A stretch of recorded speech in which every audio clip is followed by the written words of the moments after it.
Hi, everybody, and welcome to another edition of DMC, the men's edition. And with me in studio is Denzel. Hi, Denzel. Hi, Sapi. How are you? Thank you for having me. I'm good, thank you. I'm cold, Yeah. but I'm surviving. It's been a long day, but Yeah. I'm so glad that you decided to join us in studio. Denzel, June is Men's Health Month. And over the course of this month, we've been having conversations with various men just to get their take and perspective on what their view on men's health is and how men are placed from a health perspective that is both physical and mental. What's your take on men's health? I would say so. As men, we definitely focus a lot on physical Yeah, health. those abs are important. You know, it's always about gym, it's always about exercising, Mm. but there's definitely a conversation that needs to be had around mental health because I Right. think as men, we then don't understand our emotions sometimes. We are probably told by other men, not to express certain emotions, not to cry. Like, men don't cry, men don't suffer from any kind of pain, or if you do suffer from pain, you're not meant to show it. And so I think while the physical health is important, I think the most important is the mental part of it. Just looking from the pandemic when it began, a lot of men have been committing suicide. You read in newspapers, you read in like articles on the internet. So I think men really need to focus more on how their mental health actually is and be able to open up between ourselves as men, to our families as well, our friends, and just people around us, to not suffer on our own. And I think it's something that is not acknowledged by like most of us. Absolutely. Yeah. So just to put Denzel into context so people can understand, like your viewpoint and where it's coming from. You're in your gap year at the moment. You're about to start your master's. So you're in your late 20s. Denzel is in his late 20s, about to start his master's in a couple of months. And you did your undergrad in South Africa. Yes. What was your experience just within your peers around the aspect of mental health? Is it a subject that you guys talked about? Because we read a lot around what's happening in SA and just the conversations that are being had. And when you consider and compare South Africa versus Zimbabwe, which is where we are right now, there just seems to be, it's a bit more progressive in South Africa, like just the conversation on men's health.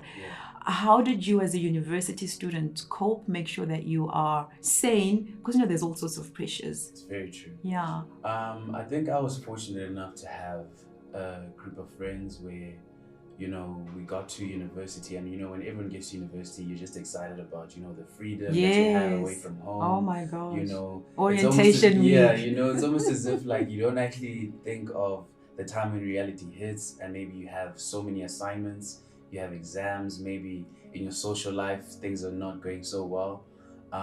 So I think I was fortunate enough to have friends where whenever, if I was struggling with something mentally, whether school is a lot for me at the moment, we could speak about these things. And like you're saying, with South Africa and Zimbabwe, South Africa is obviously more progressive, but there are a lot of experiences that people my age are having in university that definitely take a hit on your mental health, from gender-based violence, from people just not coping in school. You might have thought that the degree that you're studying is what you wanted to study.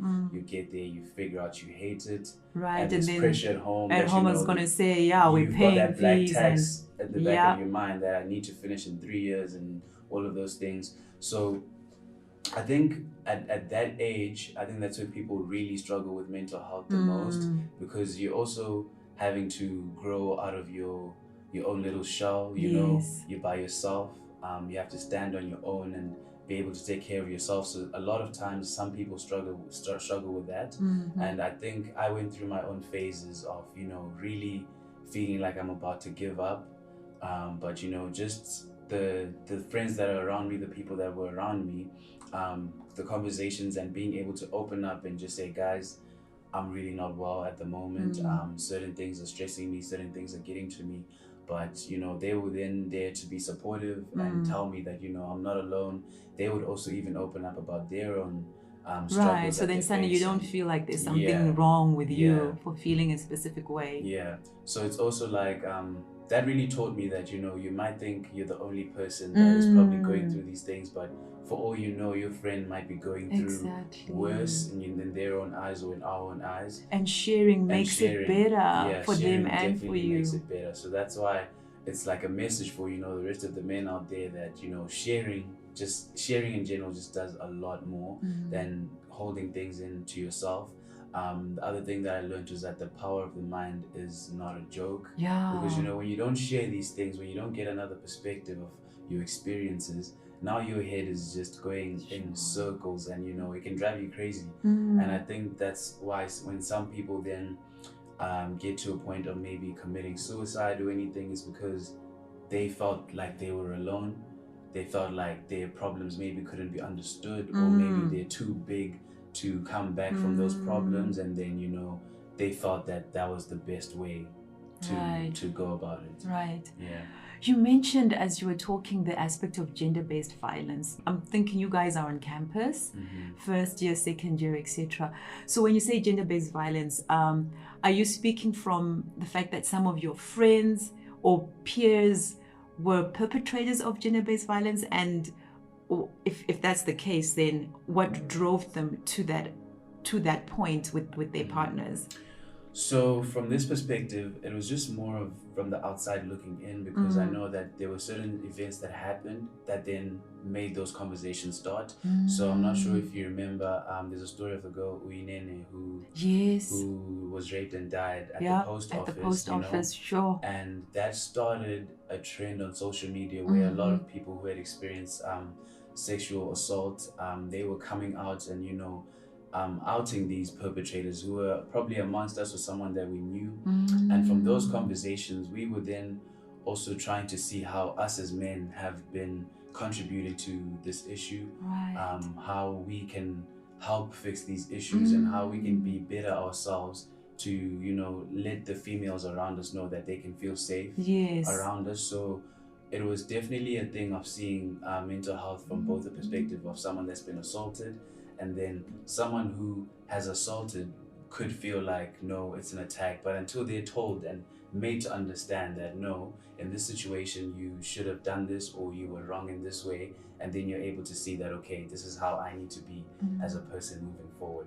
So a lot of those experiences were there. I think in South Africa, obviously, the rate of gender-based violence is just very high. So there were so many situations where, you know, someone that we know has been put on a list of being, you know, a rapist or someone that has assaulted. And then now we then had to make certain decisions to say, okay, if you are someone that has done this and you don't see anything wrong, I think we can't, you know, we can't be associated with you anymore, because obviously you're letting other people feel, you know, as if they're unsafe. And we're trying to make you understand that, you know, how you had carried out certain things is not the way you're meant to. And yeah, it was something that was very eye-opening, I would say, my experience of being in South Africa for those years. Wow. So I think it's great that you and your peers, like your age group, millennials, was it Gen X actually, not millennials? Because like you're below 30. Like a fine line. Just the fact that you are having those conversations of how can we make our female counterparts, you know, partners, sisters, etc., feel safe around us. I think that's a really great conversation to be having, especially at your age, because you know, you're dating, you're probably thinking about at some point I want to settle down, be a father. So I think those are really great conversations to have. And when you say that you found out, you know, through conversations that actually someone in your sphere of influence actually has been put on a list as a rapist, etc., did you guys try, or in that sphere of influence, maybe not you specifically, but were there conversations about reaching out and seeing how best you can assist your peer, or was it really just a case of, no, we don't want to be associated with you X because of what you stand for, and what we stand for is completely different? So in my situation, the friends that I made from South Africa, this person that was put on this list was one of their close friends. So I wasn't as close to him that I even had to converse. I think after hearing what I had heard, I just decided to step aside. It was a personal choice. It was a personal choice for me. But with the rest of my friends who personally knew him from high school and so forth, I mean, some of them definitely tried to have the conversation with him to just say, you know, do you, this is what's happening, and we heard about this, and what you have to say for yourself. Because obviously, I guess, you know, it's their friend and they want to help him out. But I also think his response to the whole situation was very disappointing. He almost just nudged it off and said, you know, I'll see you guys later on when I'm successful in life, when I'm up there or whatever. So it was definitely eye-opening for me as well, it had me looking back and thinking, if it was really one of my friends, like how would I have felt, you know, the level of disappointment, and not only us conversing about it, you react in that certain way. So yeah, it was very difficult, even though we weren't friends, just seeing and now knowing this new information that this is how, you know, you have carried yourself out around our female counterparts. It was very disappointing. Yeah. Do you think that media plays a role in entrenching the stereotype around men and how men should behave, and that men are strong, bold, and you know, always containing emotions, etc.? How big a role do you think media has played into reinforcing that stereotype? So I think media is maybe the middleman. I would say culture is what has really played a role in doing that. That's good. Because, you know, even I'm sure my own great-grandfathers just grew up being told that men are strong, men are the provider, men are meant to do this. And it has just led to a lot of entitlement, and like certain behaviors are due to culture. Media then obviously plays the part in always encouraging those kind of behaviors and those stances that men then take. So I think definitely culture and media play a role together, which then makes men behave the way that they do, which is very unfortunate. Do you think, from your view, that culture is there an evolution you're seeing with culture, as you're becoming the next generation of leaders culturally? You know, you have your fathers, your uncles, there's great-grandfather, etc. And as you go down the generational line, and we're coming to you, there's a global village, and there's just such a mix, you know, and the youth in our continent are very much proud about being African, but there's a lot of nuances that come from the West. So yeah, do you think our culture is evolving and we could get to a place where there is not that much pressure on men? I think culture, I wouldn't say it's evolving as much, because, you know, I might have a group of friends where you look at a situation like infidelity in marriages, where a lot of men just believe that that's how they should behave. And then you have someone who has maybe experienced infidelity through their parents, like growing up and seeing those things, and then, you know, you decide for yourself that no, this is not what I want to do. But in general, as men, I think that in terms of that topic, it's still the same. You're just gonna grow up thinking that, you know, this is what I need to do as well. It's the right thing to do as a man. You're the strong one, you're the provider, so, you know, you can have many affairs in a marriage and so forth. And I think culture is then, the evolving is coming from maybe my generation starting to question a lot of the cultural things or the cultural norms that have been there, and questioning, and then maybe deciding for yourself that you want to move in a different way or take a different path. But in general, from just the reactions that I see from us men in certain topics, like I said, whether it's GBV or even mental health itself, you know, I wouldn't say culture is evolving. If it is evolving, it's in a very slow manner at the moment. Okay. So you touched on the aspect of infidelity, and that it's okay to cheat, etc. So if we look at our culture, polygamy, I mean, there are African cultures that believe in polygamy, where that practice is, there's actually nothing wrong in sort of practicing that. Is there a difference between polygamy and infidelity? Am I putting you on the spot? Because it's quite a deep question. It's a deep question. I think so people are always going to have different opinions when it comes to this. Sure. But I'll give my personal one. I would say that's the only one you can it's give. The only one that I can give. I can't speak for anyone else.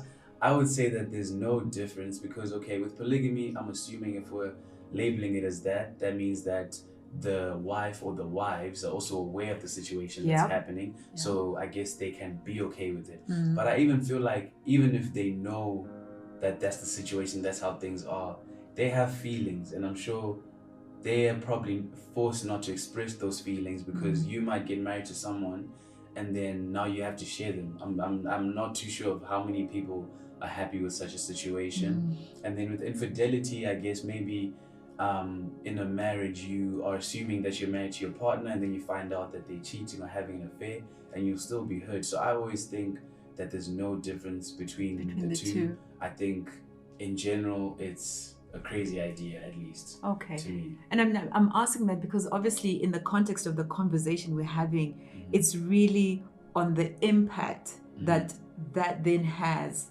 on the son.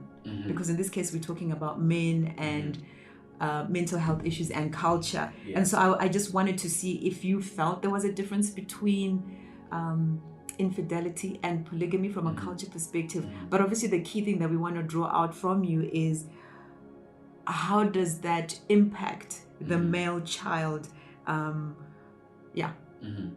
So I actually have a male friend who has opened up to me about this whole situation, I think, with his parents. And it was just very interesting to see. He told me his dad's perspective, the sort of comments that his dad would make. And obviously they're tailored to the culture of men, and that this is how men are. That, you know, one day you're gonna call me and tell me that, you know, Dad, you were right about these things and this is how we are. But from his perspective, he was really hurt because, you know, the infidelity definitely affected his relationship with his own father. He felt very far away from his father, still does. He sees that, you know, he's closer to his mother, and from a very young age he had to grow up, you know, seeing all these things happen between his parents. And he then just said something to me that was very deep to take in, which is that, you know, I actually don't know what love looks like between two happy people, you know. And obviously for him, I'm sure that he doesn't want to follow suit with his own marriage if he then does get married later on.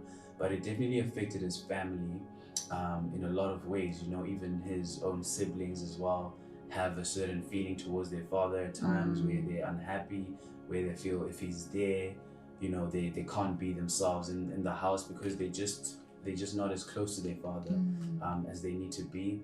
And with this whole perspective of the son as well, just taking it back to mental health, I actually think for the men that get involved in infidelity, that definitely takes a toll on their own mental, because if you look at a situation where you have done what you've done, but I think men also don't believe in divorce or don't think it would ever happen. So in a situation where that then happens, reality really hits, and maybe you're not ready to take on the consequences that come, which are with losing your family, which are losing property, which are losing assets, and having to deal with, you know, everyone questioning you like, oh, what happened? We thought you were happy. We thought, you know, everything was well. So it definitely takes a toll on both the son, the children, the mother, and definitely the father as well himself. Because as a father, if you're going to reflect, then you need to think about how you've affected your family, how you've change certain things, and how you can move forward. And that might be something that's very difficult to deal with because you thought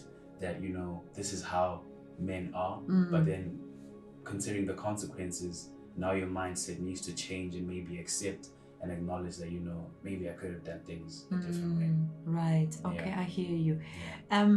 What sticking again with culture, so we're still going to just be on this culture thing for a bit. How do you think that the females, like your world for instance, can make it a safe place for you to talk about feelings, for you to not be the one with all the solutions, etc., to just be that place where you can actually express yourself and talk about how you're feeling, that actually I'm not okay. What kind of environment needs to be created, or should we create as the women in your lives, whether I'm a girlfriend, a mother, a sister, an aunt?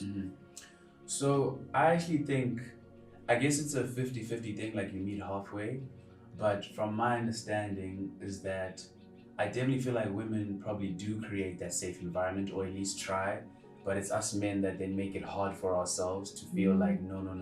My girlfriend might say, you can speak to me about these things, but the back of my head, I might be hearing my uncle from 10 years ago said, son, like, this is not what you do. This is how you was grown up. And then my own peers, my friends, if we speak about something, then I say, do you ever like, cry in front of your girlfriend? He says, no, I never do that, whatever.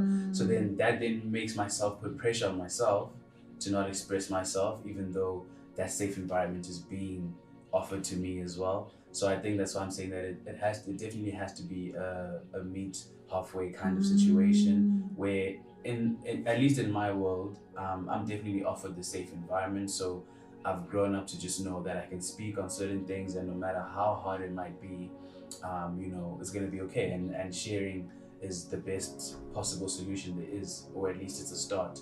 So I know that there can be situations where, someone can have females around him in his life, whether it's family or girlfriend or friends, and they just don't offer that safe environment. So for them, I would say, if you're that person who's listening, then maybe just take a seat back and consider if you have offered your male friends or family that kind of environment where they can speak on certain things that are worrying them. And if you can't think of any situation, then maybe try even the next time you see your friend or boyfriend or little brother, just ask them how they are, and make them aware that they can really speak on anything and everything, whatever they might be suffering from, because even that little message there could trigger something, and they just open up to a whole new world that you didn't even know that they're struggling with or whatever they're going through. Sure. I like the way that you said that you feel that the women do try. I mean, we do try to create that enabling environment, but it's just something that seems to almost be ingrained in a male psyche. That is this the right thing to do, or what am I doing, dude? And then am I becoming too soft? And again, it's maybe kind of reinforced in some circles that you guys probably hang around in, where the guys, where you're like, what? How can you cry in front of your girlfriend? Like, who does that? Those kind of things. Yeah, that's really that's very interesting. I guess it's because there is this whole thing of your dad kind of tells you, you don't cry. I mean, I remember my brother was grade 7, and my parents moved him to a different school because they felt that school had produced better grade 7 results. So he went from an A school, what we typically call A school, and he was poised to be like the swimming captain, etc. And they yanked him out in grade 6 to put him into what we would call, and I'm putting inverted commas, guys, for anyone who can't see, what a B school, because I know that is where you're going to get good grade 7 results. And it was such a culture shock for him. Like, he literally physically was sick, like every single day, And my dad was just like, man up. And he's in grade 6. It's man up. You're going, whether it's not open for discussion. You are going, and he's in grade 6. And he actually got so physically sick, had to be taken to the doctor. And the doctor was like, there is something that's changed in this boy's environment that you guys have to. And my dad heard the message, but it was just like, he's going to the school. It's not up for debate. Man up. Kind of thing. So and you can imagine if it's ingrained from that part where you can't share, then because there's definitely experiences that you have when you're young that stay with you forever. And that shape you. Yeah, that shape you forever. Because I remember in my undergrad, I did psychology along with communication science. So I also got to learn more about just the human being, and a lot of experiences. You could think that we could have a 2-year-old baby in here, and maybe someone gets into a fight and the baby just sees, but that could stick with that baby for forever. So when your therapist is saying, can you tell me if anything's significant, it's not just mumbo jumbo. It's like real physiology. Something just happens in our minds. They're trying to understand when it all started, what happened that could have led to these things then happening. But I also think it's definitely key for parents to also understand, like, when they're raising their kids, that they read the safe environment rather should start from a very young age. Because if I grew up in a family where I'm being told to man up no matter how hard the situation is, it's going to be very difficult for me when I'm 23 to then come to you as my parent and try express myself. Because I'm just going to remember that, no, 10, 12 years ago, you changed me from this school to this school. I hated it. I got sick, and all you did was tell me to man up. Yeah. You know, it's then going to definitely be difficult. And that also affects the relationship as well. Okay. You know? So as we wind down, Denzel, this has been a really very interesting conversation. What 3 key takeouts would you like to leave with our audience? I know at the very beginning you spoke about how you were fortunate in university to just have that group of friends that supported you no matter what, and you felt like you could be completely yourself, which is very fortunate. I mean, it's not everybody who has such positive vibes around them all the time. What key things can you say to our audience? The first thing I'll say is sharing is caring. I know that people probably take that in a sense of, you know, if someone else gives me something, then they care about me. But I think sharing your story or sharing your struggles is still caring, because you're going to get the support that you need from your peers, your family, your friends. It's also okay, I guess there's a second take that, you know, it's also okay to not be okay. I'm sure it's something that a lot of people have already heard, but in terms of mental health, it's really okay to not be okay. I mean, as a human being, you can't expect yourself to just always be happy, you know, always have peace. You know, struggles will always come, but you know, you will get through it. And I guess my third take would just be to be strong, because life will always come with so many challenges and difficulties, but you know, it's important to remember that, you know, tomorrow's another day. No matter how hard school was, no matter how hard work was, tomorrow you try again. And that's how you move, and that's how you just continue on the journey of life at the day. Absolutely. Denzel, thank you so much for your time. It's been great. Remember to like Tando channel if you don't already like us, which you should. Go to our channel on Spotify, download, listen. We've got more exciting episodes on the men's edition. Remember to leave your comments behind. Remember to rate us, because the more you do that, the more people get to hear our content, and you're helping us to spread the word on all things men's health. Thank you. Thank you so much.